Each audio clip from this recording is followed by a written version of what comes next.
Alright, everyone, time to take a look at the second episode of the day, which is Father. Having revealed Ryo as Choryo's son, Master Kaku assures him that he's not being deceived and he stands down before walking away. In headquarters, Ryo tries to rationalize that Kaku is lying, but he confirms it to be true. Kaku explains in Choryo's 6,000-year life, he met a human woman 20 years ago and had 2 children, Ryo and Yoko. When Ryo's father supposedly died, he actually returned to the Gorma. Ryo hesitates to believe that Choryo is his father and runs off. Kazu tries to follow and run after him, but Master Kaku blocks him with his arm, stopping him, as Ryo needed this time to be by himself alone. Ryo is at a beach trying to deny the truth when Choryo arrived and talked with him. Choryo tries to convince Ryo to leave the Die Rangers, but he refuses. Choryo states that the next time they meet, Ryo will die. Before he leaves, Ryo asks why Choryo married Ryo's mother. Choryo walks off without a word. Later, High Priest Rizzo punishes Choryo for not finishing the job. When the Triumvirate arrive, the Triumvirate appears and mocks him. High Priest Rizzo transforms into High Priest Saw and swears he will deal with the Die Rangers himself. At a restaurant, the Die Rangers contemplate if Choryo being Ryo's father is true. Agent Ryo appears, telling them not to worry. Ryo still denies that he is his father, saying they will just finish him off like any Gorma minion. Instead, a building explodes.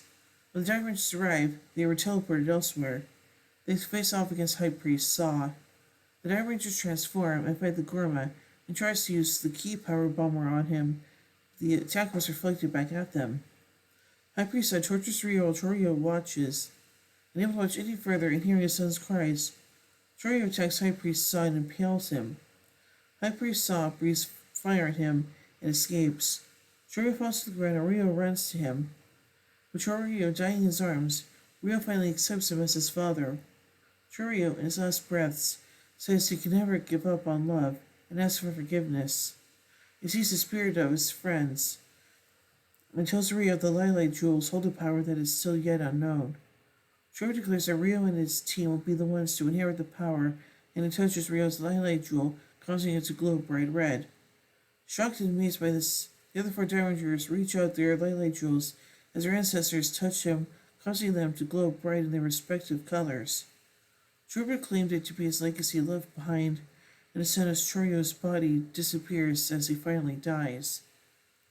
High Priest appears as a giant, and the Die Rangers transform some of their mythical key beasts, Rusio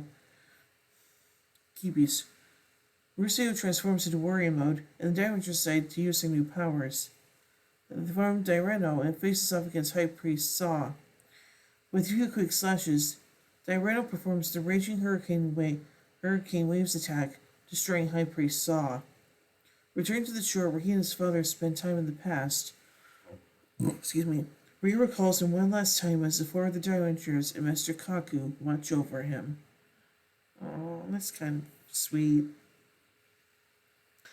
So overall, I think this episode is very touching, and it's a good thing that Ryo got to spend some time with his father. So yeah. So overall, I give Father 5 Megazords out of 5. Now, so in episode next, we're going to take a look at Gosei Sentai Die Ranger, the movie, and then after that, we'll look at episode 9, just to make things even. Just means just a little bit even, so yeah. So until then, in the words of Zordon, may the power protect you.